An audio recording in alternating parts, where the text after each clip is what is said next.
देश और दुनिया पर इसका बड़ा असर पड़ने वाला है। खासतौर पर इन्वायरमेंटल इम्बैलेंस देखने को मिलेगा। कई ज्योतिषाचार्य कह रहे हैं वातावरण पर इम्पैक्ट इसका होगा।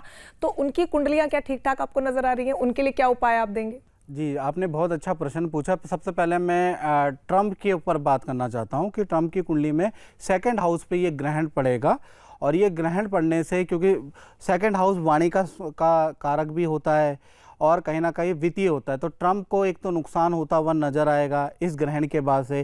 ट्रंप ने जो टैरिफ लगाया है या जो उनकी रणनीतियां हैं उससे वो बैक होते हुए नजर आएंगे, और बैक भी इनडायरेक्ट वे में कोई ना कोई पॉलिसी लाके भारत के साथ में मैत्री का हाथ बढ़ाते हुए आपको इस ग्रहण के बाद नजर आएगा। कर दिया है। हाँ? तो अभी से शुरू कर दिया अभी से शुरू कर दिया। 21 तारीख के बाद आपको चमत्कारिक रूप से ट्रंप के अंदर बड़ा हृदय परिवर्तन, बड़ा बदलाव, और जो उन्होंने निर्णय लिए ना उसको तो बदल नहीं पाएंगे, लेकिन कुछ ना कुछ उसको कवर अप करने के लिए कोई ना कोई पॉलिसी लाएंगे जिससे भारतीय और भारत को फायदा होता हुआ नजर आएगा। और पाकिस्तान में सत्ता परिवर्तन के योग नजर आ रहे हैं।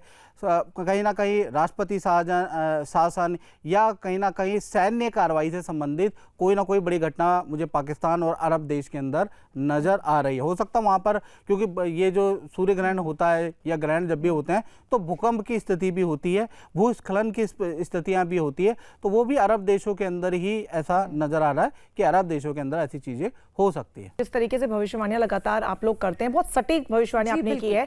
हालांकि उम्मीद यही रहती है कि इस तरीके का गलत परिवर्तन कम से कम ना हो। आप संजीव जी, यही आपसे मैं जानना चाहूंगी, क्योंकि जब चंद्रग्रहण को लेकर हमने काफी लंबा डिस्कशन किया, कई बातों का जिक्र आपने किया कि चंद्रग्रहण देखना नहीं चाहिए, नंगी आंखों से नहीं देखना चाहिए, खाना पानी पीना नहीं, बहुत सारी चीजें आपने बताई कि जो वर्जित है। क्या सूर्य ग्रहण को लेकर भी ऐसे कुछ है कि जो लोगों को नहीं करना चाहिए? हाँ बिल्कुल बिल्कुल, बहुत अच्छी बात आपने रंजना जी पूछी है। देश हित में, राष्ट्र हित में बात है।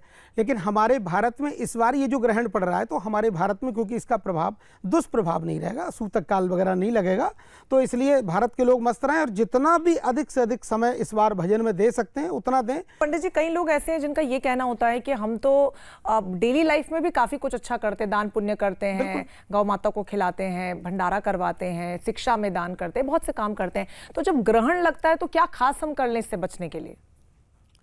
देखिए, इसमें एक तो ग्रहण काल में शयन नहीं करना चाहिए, और इसमें व्यक्ति की चुगली निंदा नहीं करनी चाहिए।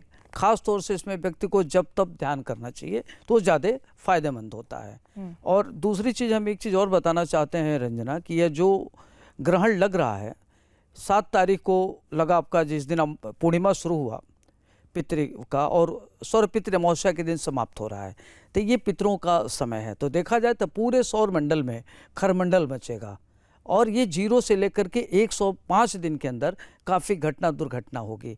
भारत के लगभग पड़ोसी देशों में, जैसे नेपाल हुआ, भूटान हुआ, आपका बांग्लादेश हुआ, फिजी हुआ, फिनलैंड हुआ, और भी अन्य देशों में काफ़ी सत्ता में परिवर्तन हो सकता है, दिक्कतें आ सकती है, जल प्लवन हो सकता है, और काफ़ी उतार चढ़ाव आएगा, जनता में आक्रोश आएगा, आर्थिक रिसेशन हो सकता है कि बहुत सारी दिक्कतें आएंगी, हवाई दुर्घटना होगा, जनता में आक्रोश होगा, और गंभीर बीमारियां फैल सकती हैं, जो लाइलाज बीमारी हो, जैसे जीवाणु संबंधित बीमारियां फैल सकती है। तो ये सारी घटनाएं घटेंगी। इसलिए हमारी कोशिश ये रहती है कि आप जो भी नेगेटिव इम्पैक्ट है आपके माध्यम से वो हम दर्शकों तक पहुंचा पाए, इसलिए नहीं कि उन्हें डराना है, बल्कि इसलिए कि उन्हें वक्त रहते सचेत करना है। और वो कहते हैं कि अवेयरनेस सबसे ज्यादा जरूरी होती है। बहुत शुक्रिया आप सभी का हमारे साथ जुड़ने के लिए, विस्तार से तमाम सवालों के जवाब देने के लिए। उम्मीद है कि आप लोगों ने बहुत ध्यान से सुना होगा, और आपकी जो भी राशि है, और जैसे कि हमारे ज्योतिषाचार्यों ने आप लोगों को बताया कि आपकी राशि पर जो भी इसका असर पड़ने वाला है, चाहे वो अच्छा हो वो बुरा हो, हमेशा उसको पॉजिटिवली रहिए, और जो उपाय हमारे मेहमानों ने बताया उसे जरूर कीजिए, और सबसे महत्वपूर्ण अपने कर्म करते जाइए, फल आपको अवश्य मिलेगा। इसी के साथ इजाजत दीजिए, नमस्कार।